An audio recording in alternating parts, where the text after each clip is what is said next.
en alabanzas para el Creador, que llegue al cielo esta canción, que da alegría a tu corazón. Ven a cantar, une tu voz, dame tu mano, ven a cantar. Ven y que este momento no sea como el viento, que se quede grabado en tu corazón. Ven a cantar, ven a cantar, ven a cantar. Ven y dame tu mano, ven a cantar. Hazme sentir, hermano, ven a cantar, que todo es posible si hay amor, si hay amor, si hay unión, si hay unión. Ven, canta conmigo, une tu voz en alabanzas para el Creador, que llegue al cielo esta canción, que da alegría a tu corazón. Ven a cantar, une tu voz, dame tu mano, ven a cantar, que llegue al cielo esta canción, que da alegría a tu corazón. Hola, bendiciones. Pues por la gracia de Dios estamos una vez más aquí, listos para compartir un nuevo mensaje de la palabra de Dios con el tema que hemos en general titulado como discípulo. Y bueno, el día de hoy quiero compartir algo. Uno de los pasajes que junto con el pasaje que voy a tocar está ahí en Juan capítulo 4, muchos lo conocen, el encuentro de Jesús con la mujer samaritana.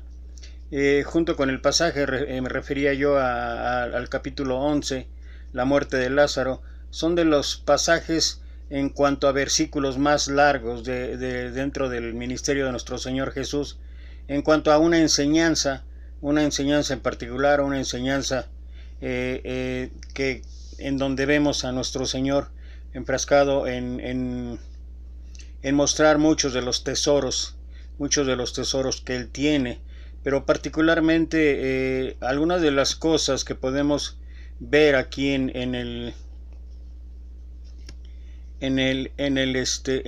pasaje en esta ocasión es, por lo menos hay tres cosas importantes.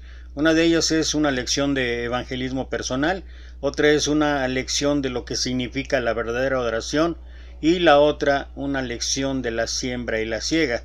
Así es que voy a tratar de irme un poquito, quisiera hablar de irme un poquito rápido, pero realmente no se puede. La enseñanza de Dios es así y si noto que o estoy cuidando el tiempo y noto que me estoy extendiendo demasiado y no he terminado el pasaje, bueno, pues entonces lo dividiré en dos porciones. Pero bueno, solamente quiero reiterar que esto es para honra y gloria de Dios y ojalá que pueda ser de edificación para cada uno de nosotros. Lo cierto es que este es uno de los pasajes donde se mezcla de muchas maneras la misericordia de Dios, se mezcla las segundas, terceras, cuartas oportunidades que podemos tener cada ser humano, se mezcla en una manera también la responsabilidad, el compromiso que tenemos cada uno de nosotros, aquellos que nos decimos seguidores de Cristo o discípulos de Cristo, una tremenda responsabilidad en cuanto a lo que tengamos que hacer. Y bueno, no voy a leer el pasaje completo, todos los versículos, lo puedes tú seguir ahí del capítulo 4 de Juan, del 1 al 43 aproximadamente, que es la parte que nos ocupa. Y voy a empezar haciendo una pequeña reflexión como introducción acerca de este pasaje. Esta historia comienza en la ciudad de Samaria. Esta ciudad fue la capital del reino del norte cuando Israel estaba dividida en dos. Después que el reino del norte y su capital Samaria fueron tomadas por los asirios, deportaron a muchos judíos a Siria y trajeron extranjeros a que se estableciesen ahí para ayudar a mantener la paz. Esto está en 2 Reyes capítulo 17 versículo 24. Por tanto, de la mezcla de extranjeros y judíos surgió la raza mixta odiada por los judíos del reino del sur llamado Judea, quienes la consideraban impura por la mezcla que habían realizado. De esta manera el Señor Jesús, rompiendo con ese esquema racista, decidió pasar por ahí y se sienta a descansar junto al pozo de Jacob. no puedo evitar más que comentar algo con esta reflexión que estoy haciendo, rompiendo con ese esquema racista. Fíjate, desde siempre el Señor ha dicho, el Señor no hace acepción de personas, y tantos sucesos que están ocurriendo en los últimos días, no solamente en Estados Unidos, también aquí en México, en cuanto al origen, en cuanto a la situación de racismo. Y he escuchado, no sé, por lo menos 5, 6, 8, 10 opiniones de gente muy renombrada, y lo que me doy cuenta en muchas ocasiones es que a veces lo que hablamos, y lo quiero mencionar así, a veces lo que hablamos no tenemos el cuidado de medir el impacto que va a causar en mucha gente. ¿Y a qué me estoy refiriendo? Bueno, tú sabes y tú conoces que hoy está de moda los youtubers, hoy está de moda algunos comentaristas en televisión, sobre todo, que tienen una gran influencia en mucha gente, y que las palabras que ellos digan siempre de una manera u otra van a causar efecto. En muchos casos efectos negativos, tal vez en otros sí efectos positivos. Pero sucede lo mismo entre nosotros, y sobre todo entre nosotros los cristianos. He visto una declaración de un hermano muy respetado para mí, no voy a mencionar su nombre, pero la verdad puede tener toda la razón y toda la verdad del mundo. Pero y he tratado, no lo he hecho, pero estoy tratando de hacerlo contacto, de yo escribirle personalmente a él, no a través de su chat personal, pero decirle eso precisamente. O sea, él puede tener la razón en cuanto a lo que está argumentando, pero he visto que sus últimas declaraciones de manera pública y en Face, lo único que ha traído es una serie de controversias, incluso de peleas, hasta de ofensas.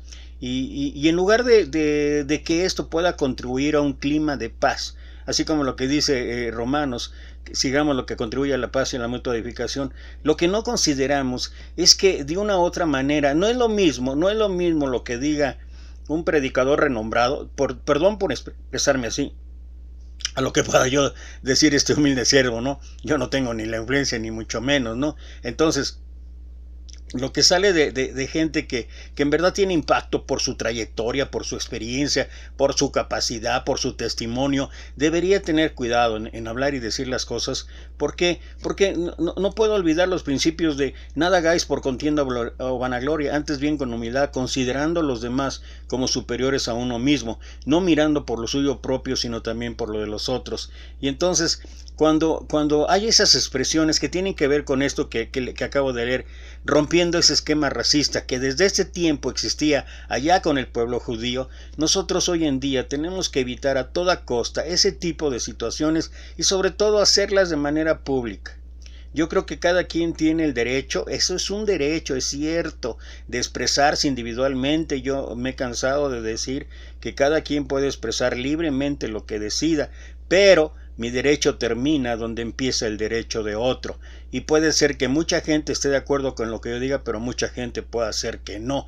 Y entonces yo tengo que pensar en ese y otros principios que están ahí en Romanos 14:23, cuando dice, si la comida o la bebida es causa de tropiezo para tu hermano, pues no la tomes.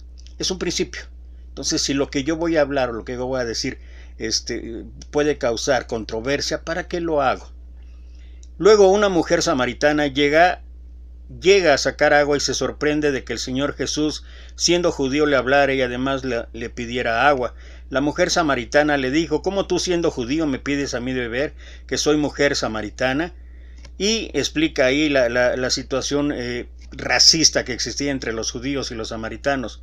Por esta razón, este pasaje bíblico nos muestra la humanidad del Señor Jesús, pero también el interés que tenía por las almas, sin importar la raza, posición social o los pecados que había cometido. El Señor mostró interés por esta mujer, explicándole por medio de una parábola que Él podía darle esa agua espiritual que saciara la sed de su alma. Por lo tanto, de la misma manera que el cuerpo nos pide beber agua cuando tenemos sed, el alma también necesita saciar la sed espiritual.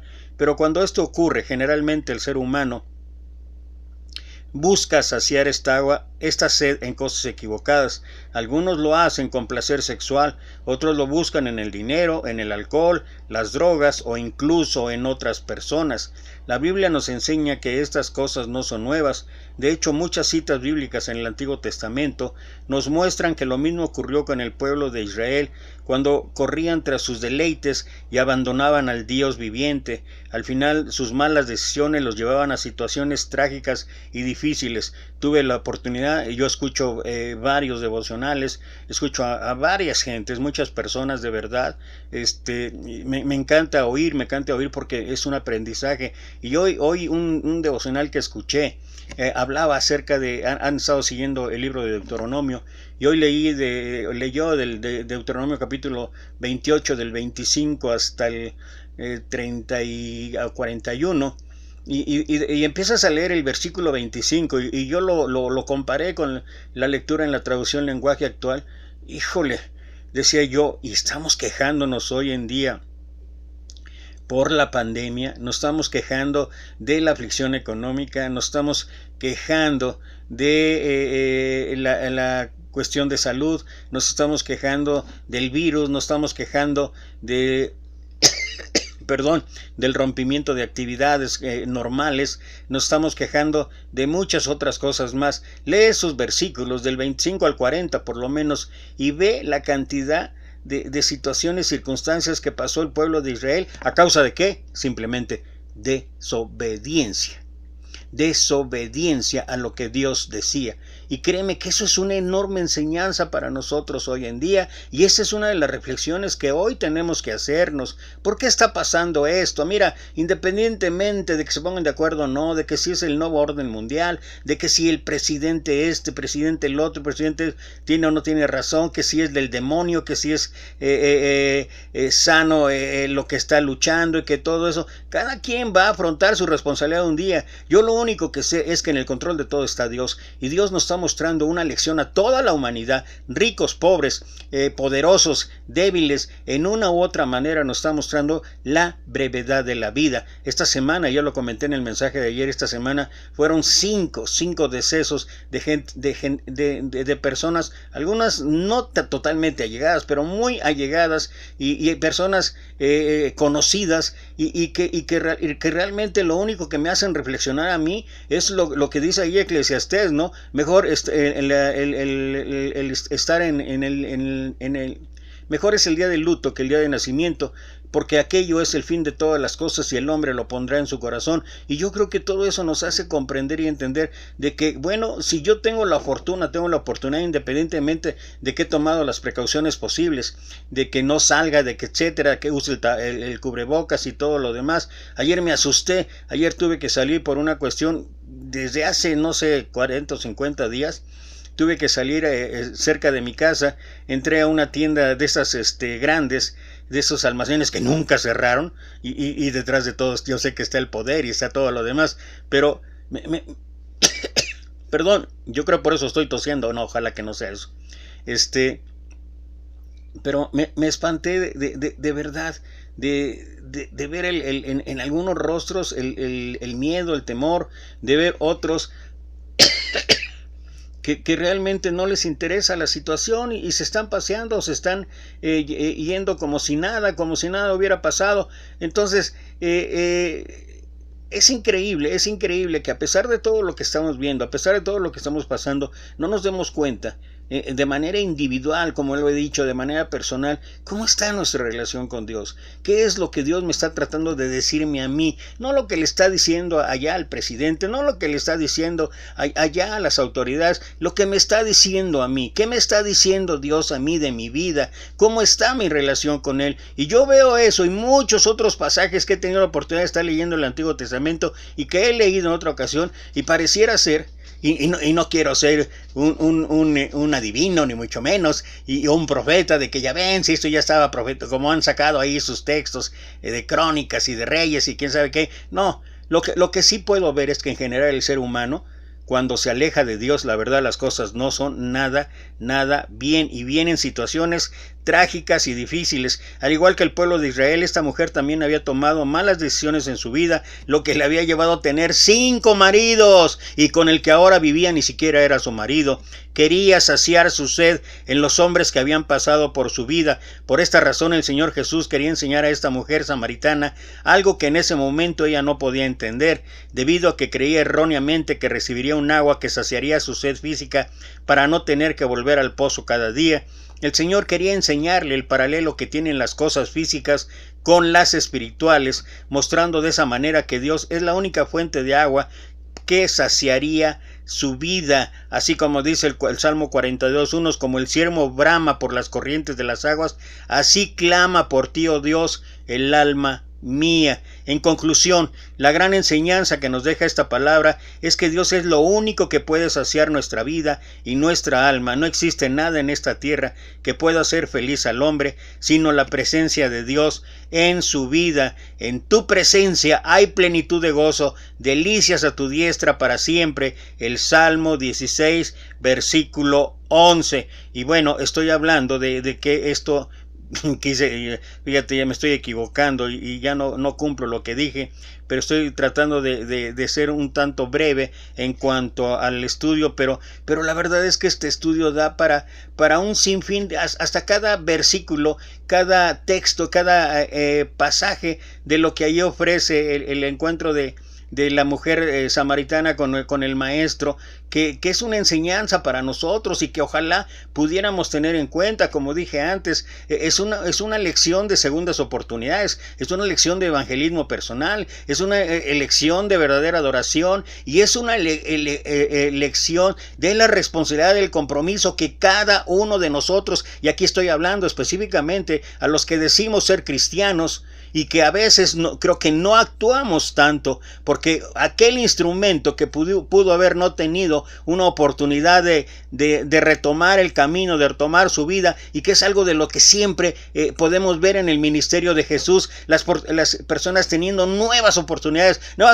¿Para qué? Para rehacer su vida, y que su vida sea ahora para alabanza y gloria de Dios. Y muchos de nosotros nos hemos quedado en la apatía, en la indiferencia, en la flojera total de que ya cumplí el plan de salvación, oí, creí, me arrepentí, confesé, fui bautizado ya tan tranquilamente, y hasta copio textos, copio versículos, copio algunos pasajes bajo de algunos grandes renombrados predicadores y todo lo más. Ajá, ¿y eso qué?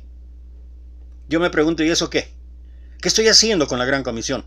¿Qué estoy haciendo con esa responsabilidad que tenemos de llevar el evangelio por todos lados? Un grupo de hombres transita por un polvoriento camino, hace un alto fuera de la ciudad de Sicar. Ya es cerca del mediodía, todos tienen ganas de comer, pero los alimentos se acabaron. Vamos al pueblo, dice uno de ellos. Yo también voy, se suma otro, y uno a uno salen en el grupo, menos uno es nuestro Señor Jesús, el Maestro, el Mesías, como también algunos lo reconocieron. Se acerca a un aljibe, ahora ya son como la 1 del día, y el sol está tan fuerte que parece que va a derretir las cosas de ese paisaje monótono y árido.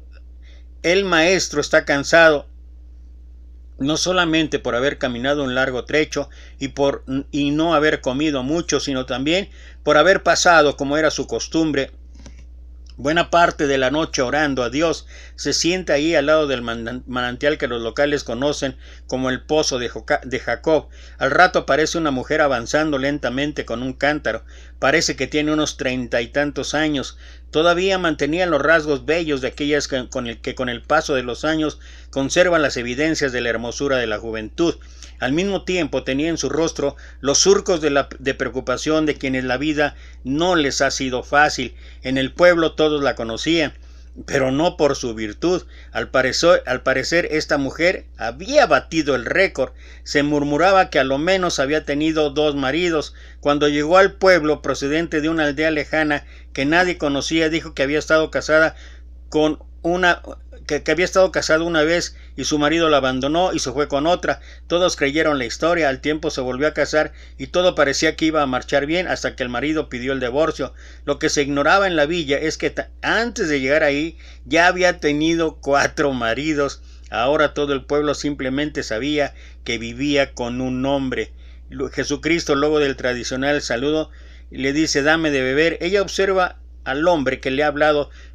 Por el acento se da cuenta de que es judío, quizá galileo, pero no samaritano, viste sencillo pero limpio. Ella podía haber dicho no a secas y la conversación quizá nunca se hubiera entablado, pero responde: ¿cómo tú, siendo judío, me pides a mí de beber, que soy mujer samaritana? A punto estuvo de agregar: con mucha honra, eso sí.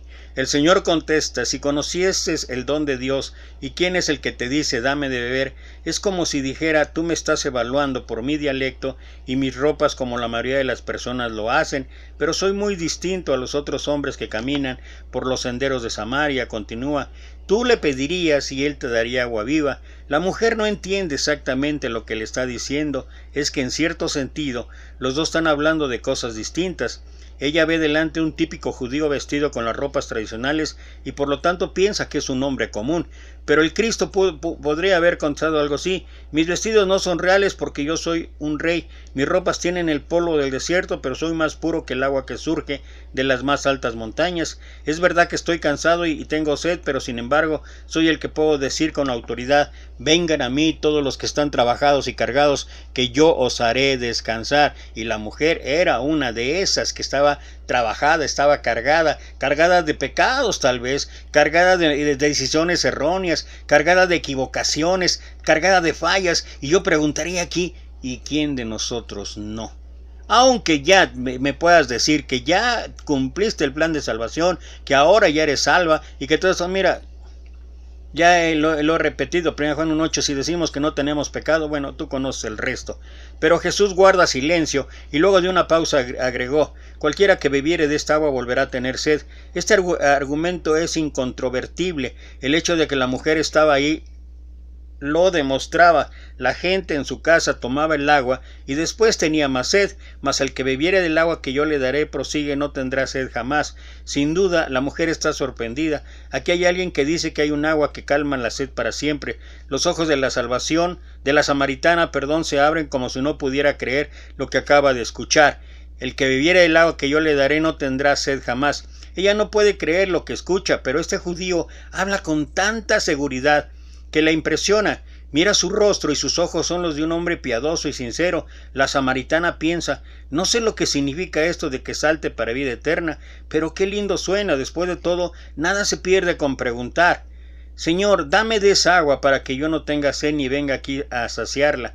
La samaritana razona rápidamente que hay dos posibilidades: este hombre me va a dar un recipiente pequeño que tiene entre sus ropas, o me va a decir: lo siento, no tengo el agua conmigo. De ser así, me está contando un cuento. La respuesta de Jesucristo le cae como si le hubieran tirado un balde de agua fría sobre su cabeza. Es algo completamente inesperado, la toma por sorpresa. Ve, llama a tu marido y ven acá. ¡Guau! ¡Guau! ¡Qué sabiduría del maestro! El desconocido le está pidiendo que haga tres cosas. Primero, vuelve a tu casa. Segundo, llama a tu marido. Y tercero, vuelve aquí. Ir y volver por ese camino a esa hora después del mediodía, con ese sol que quema los huesos, no era nada atrayente. Caminar casi 2 kilómetros durante lo más caluroso del día no era fácil. Ella, que es rápida en su razonamiento, sabe que tiene dos opciones. Una es ir y traer al hombre que vive en su casa, pero ¿qué podía hacer ella si el supuesto marido se rehusaba? Así que lo más fácil fue decidirse por otra opción: no tengo marido. Eso es lo que hacemos algunos con las mentiras piadosas.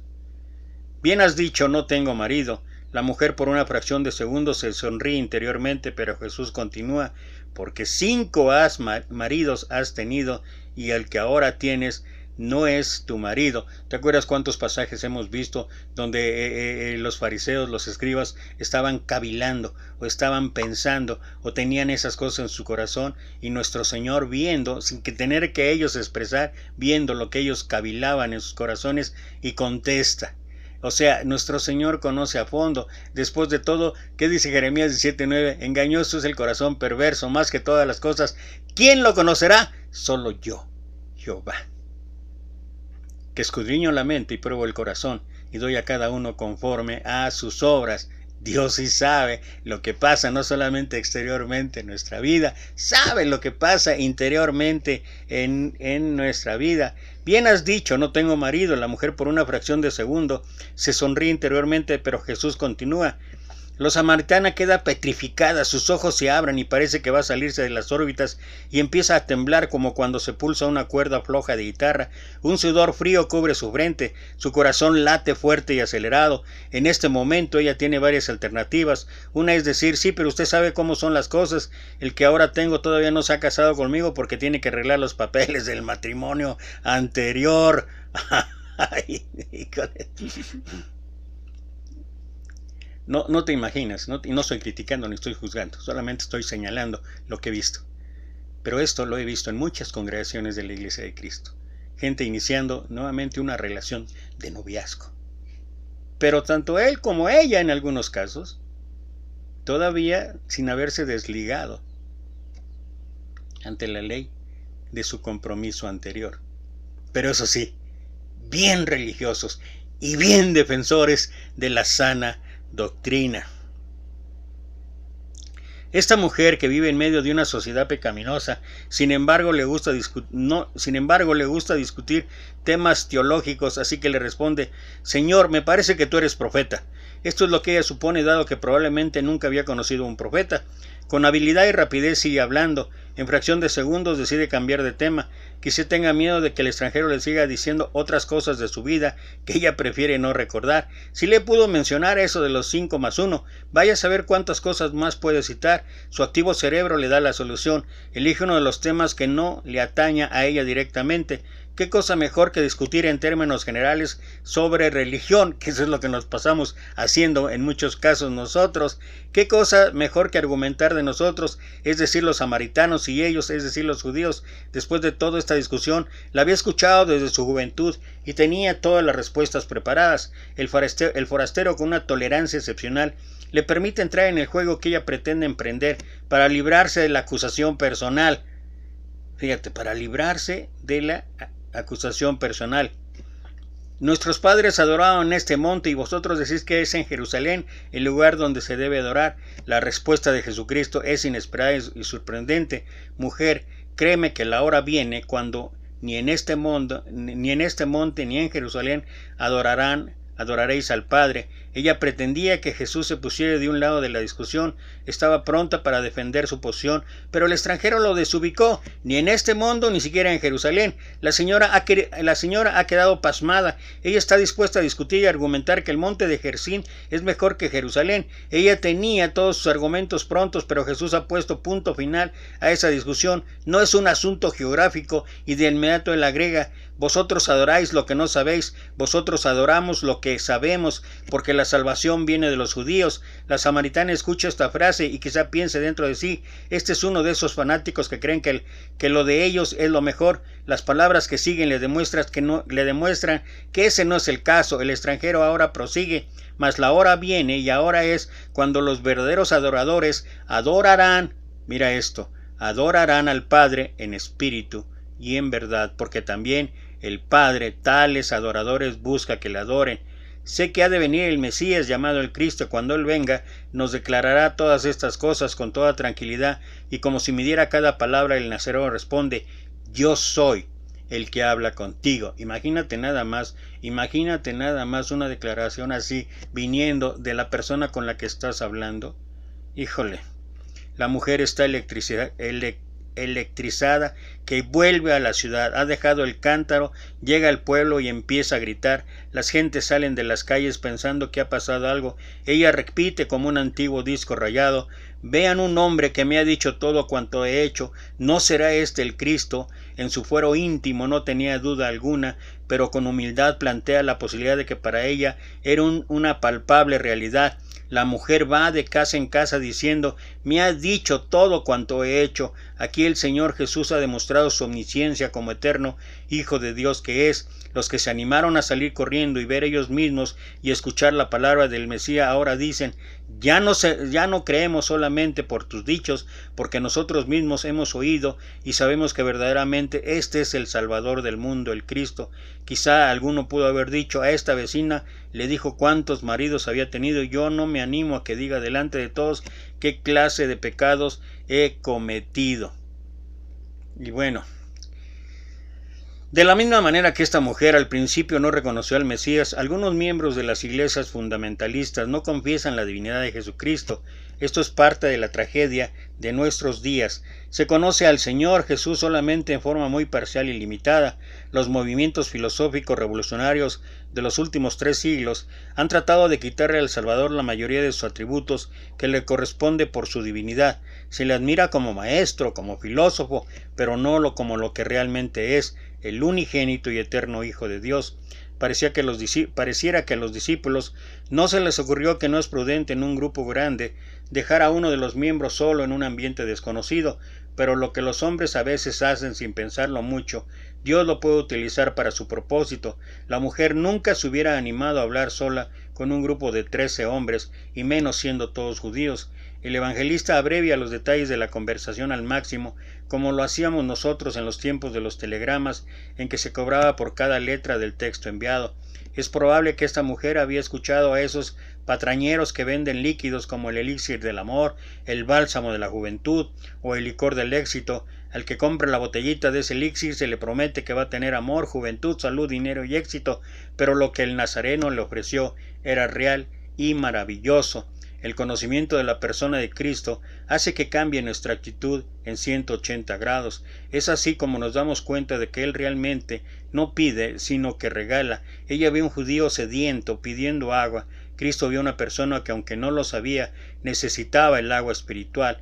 La samaritana le dice al Mesías: no tienen con qué sacarla y el pozo es hondo.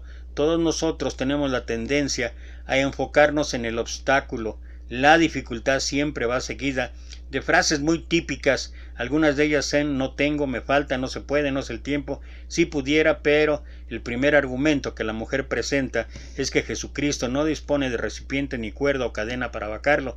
¿Estaría dispuesto ese judío, al parecer muy religioso, a beber agua de un utensilio que fue previamente tocado y usado por una samaritana?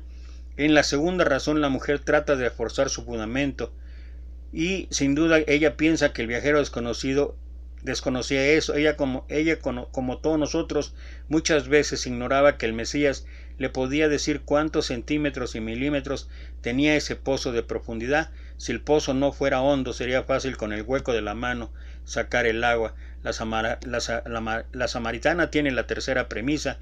A ella le gusta defender bien sus razones, su deducción es buena. Quizá fue esa tendencia a refutar y querer siempre ganar lo que le hizo perder en el pasado 5 maridos. La tesis ahora parece imbatible. ¿Eres tú, mujer, o sea, más importante o más poderoso que nuestro padre Jacob, que nos dio este pozo? Lo que la mujer ignoraba era que el caminante no era solamente superior a Jacob, sino infinitamente mayor que el más grande de los seres humanos. Y así, uno a uno, cada una de las cuestiones, cada una de las situaciones que va ocurriendo, que va pasando allí, en este pasaje, en esta situación, nos muestra todos y cada uno de los detalles que uno tiene que aprender. Hablé yo de que esta es una lección de evangelismo. El Señor nos muestra con qué tacto se trata a las personas cuando desconocen la verdad, con qué tacto se habla acerca de lo verdaderamente importante, la adoración verdadera. Hay ocasiones, y lo he dicho, nos cansamos de hablar tanto de doctrina, defendemos tanto la doctrina, que lo verdaderamente esencial, lo verdaderamente sencillo y fácil, que es mostrar el poder de Dios, se nos olvida. Y quiero prácticamente terminar con esto. El verdadero dirigente puede apreciar el potencial de ciertas personas, mientras que otros pueden creer que ese individuo sirve para poco o nada. Sabe cómo encauzar una conversación de una manera inteligente y cortés, evitando un choque que frecuentemente corta completamente la comunicación. pero no pasa por alto el pecado y a su debido tiempo lo confronta con la realidad de su vida. Y es lo que estaba yo hablando al principio. ¿Qué caso tiene enredarnos en contiendas, en controversias? ¿Qué caso tiene enredarnos en ideas que, como dije, pueden ser reales, pueden ser verdaderas, pueden tener fundamento? Pero si esto no va a servir para edificación, si esto no va a servir para estar buscando por sobre todas las cosas, acercarnos a Dios de una manera en paz, por algo dentro de las bienaventuranzas, bienaventurados los pacificadores, no dicen los que causan controversias, no dicen los que causan contiendas, no dicen los que arreglan todo legalmente, no dice eso, dice los pacificadores, porque el Señor quiere la paz entre nosotros. El Mesías no fue a esa ciudad en busca del hombre o mujer más pudiente económicamente, ni buscó entre los que tenían fama de ser muy religiosos. Fue un encuentro que algunos llamarían fortuito, pero sabemos que estaba en el perfecto plan de Dios. Así es como empieza el pasaje. Y le era necesario pasar por Samaria. ¿Por qué le era necesario? Porque él sabía que ahí había una persona necesitada de Dios, y una persona que podía ser grandemente utilizada por el Maestro. Y eso que hizo con la mujer samaritana es lo que sigue haciendo hoy en día. Puede ser tú, puedo ser yo. Cuidado, porque podemos ser cualquiera de los dos, el que el Señor escoja, seas hombre o seas mujer, para hacer esto. Cuando ella desvía la conversación tratando de discutir cuál fue el centro correcto de oración, la mayoría de los predicadores la hubieran interrumpido para decirle: señora, usted es una pecadora y debe arrepentirse de esa vida inmoral antes de ponerse a discutir sobre temas teológicos. Pero Jesucristo no hace eso, porque no es todavía el momento oportuno para hacerlo, sino que prosigue la conversación. El Redentor, en su sabiduría y gracia, le deja irse por las ramas para alcanzarla al momento adecuado. Lo que comentaba hace un momento. Hay ocasiones en que vemos a la gente y primero queremos que cumpla con todos los lineamientos, todos los reglamentos, todos los requisitos. Y ese ha sido el gran pretexto dentro de las iglesias de Cristo aquí en México para decir: ¿por qué no tienen ancianos? ¿Por qué no tienen? No, hermano, eso es un tema delicadísimo. No hay nadie apto para que pueda cumplir eso, pero alguien va, estudia 2-3 años en un instituto, y si es uno reconocido, mucho mejor, y llega y ya se hace cargo de la congregación. ¿En dónde está eso en la Escritura?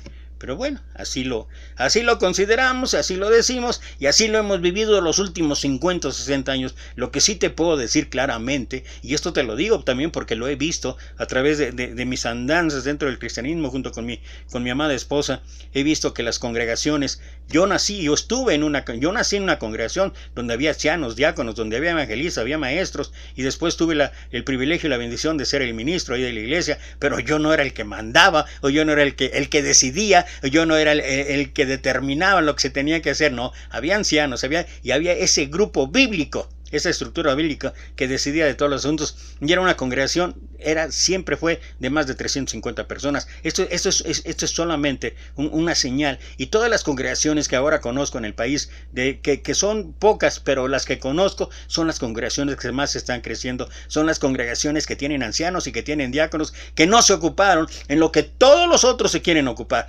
los requisitos, así como con eso. A ver, ¿quieres tú empezar a hablar de temas teológicos? Lo había hecho el Señor Jesús. No, necesitas primero ir a la escuela fulana. No, bueno, necesitaba hacer. El pueblo donde los discípulos fueron a comprar alimentos es Sicar, que está a unos 900 metros del pozo de Jacob. Este pozo tendría una profundidad de unos 20 metros. Moisés determinó que el monte Gerizim fuera utilizado para bendecir al pueblo. Pero regresando finalmente a lo último, en la mayoría de nuestras iglesias se hubiera tenido poco interés por una mujer con ese historial. Después de todo, ella era de otra cultura, hablaba con un acento distinto y tenía una moralidad dudosa. De acuerdo al historiador Josefo, los samaritanos serían descendientes de José, Efraín y Manasés, era un pueblo que los judíos se habían unido con otras razas paganas. Si bien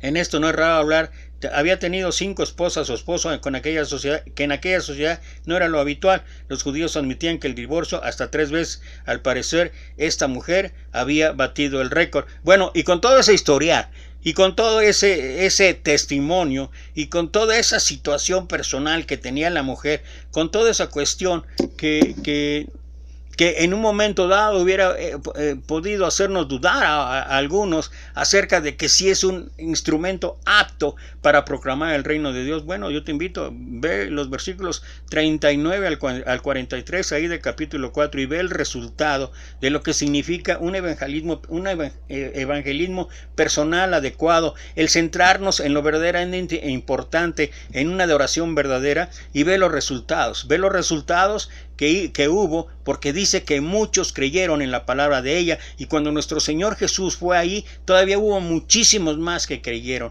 allí en aquel lugar. Y mientras tanto, ahí en el pasaje muestra también el regreso de los discípulos, extrañados de que él estuviera hablando con una mujer, pero no se atrevieron a decirle nada. Y después, ya cuando le dijeron la comida y todo lo demás, él dijo: mi comida es hacer la voluntad de mi Padre que está en los cielos. Y luego reitera, y con esto termino, reitera acerca del compromiso, la responsabilidad. Esto sí que tenemos cada uno de nosotros, independientemente de los tiempos de pandemia, independientemente de los tiempos de aflicción, independientemente de cualquier circunstancia y situación. El Señor les dijo a los discípulos: alzad los ojos y mirad los campos, que ya están listos para la siega.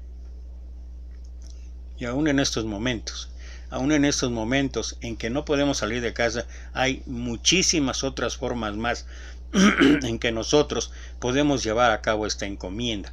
Alzad los ojos a los montes y a los campos, y ved que ya está listo para la siega.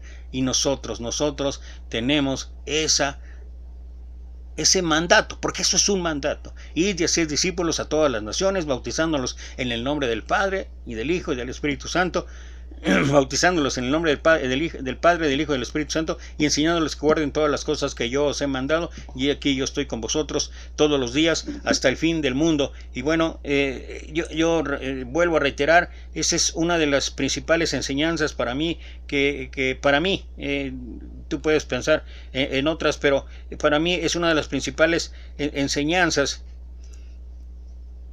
en cuanto a la responsabilidad que yo tengo. No sé tú, hermano, hermana, pero dice Pablo a Timoteo: te encarezco delante de Dios y del Señor Jesucristo, que juzgará a los vivos y a los muertos en su manifestación y en su reino, que prediques la palabra, que instes a tiempo y fuera de tiempo, redarguye, reprende, exhorta con toda paciencia y doctrina. Un discípulo que analiza, reflexiona acerca del encuentro de nuestro Señor Jesús con la mujer samaritana, sabe de la enorme responsabilidad que tenemos cada uno de nosotros de llevar las buenas nuevas de salvación. Y espero que eso pueda ser lo que marque nuestra vida en este tiempo y en todo tiempo. Insta a tiempo y fuera de tiempo. Gracias otra vez por estar aquí. Gracias otra vez porque por la gracia de Dios pudimos compartir un mensaje más. Ha sido una semana, como he mencionado, sumamente difícil en el sentido de pues mezclado entre tragedia, dolor, sufrimiento para algunas familias. Y yo me he puesto mucho a meditar en esa situación, en esa circunstancia. De veras, hay ocasiones en que vengo y me siento en mi cama y ya para dormir, y he comentado con mi esposa: ¿cómo es posible ahorita, así con todo lo que fue pasando lunes, martes, jueves, viernes? Y le digo: híjole, nosotros aquí estamos a punto plácidamente de acostarnos y dormir, mientras que en otros lados el sufrimiento, el dolor, la tristeza está inundada, y quién sabe que cuántas cosas pueden estar haciendo, porque con esto de las situaciones que está viviendo, algunas ocasiones qué difícil es para que entreguen los cuerpos, para que, bueno, se lleven a todos esos trámites, todo que implica dolor, implica sufrimiento. Y pues no queda más que agradecer a Dios que sigamos en la batalla para aquellos que nos lo permite, y que sobre todo que esta enseñanza que tengamos, porque la vida sigue, y esta enseñanza que tengamos ahora nos recuerde que tenemos una responsabilidad de llevar alivio, consuelo con la palabra de Dios, llevar alivio, consuelo de Dios a toda esa gente que ahorita está sufriendo. Gracias otra vez, nos vemos si Dios permite. Recuerden que mañana 10:15, 10:20 de la mañana estaremos conectándonos porque estamos en un culto en vivo con nuestros hermanos allá en Altamira, Tamaulipas. Entonces no es a las 2:30, es a las 10:15 de la mañana aproximadamente. Por acá te esperamos, si es tu disposición, y si no, yo de todas maneras vuelvo a repetir, vuelvo a compartir el mensaje. Mientras tanto, te mando 1,000,000 de bendiciones. Hasta pronto.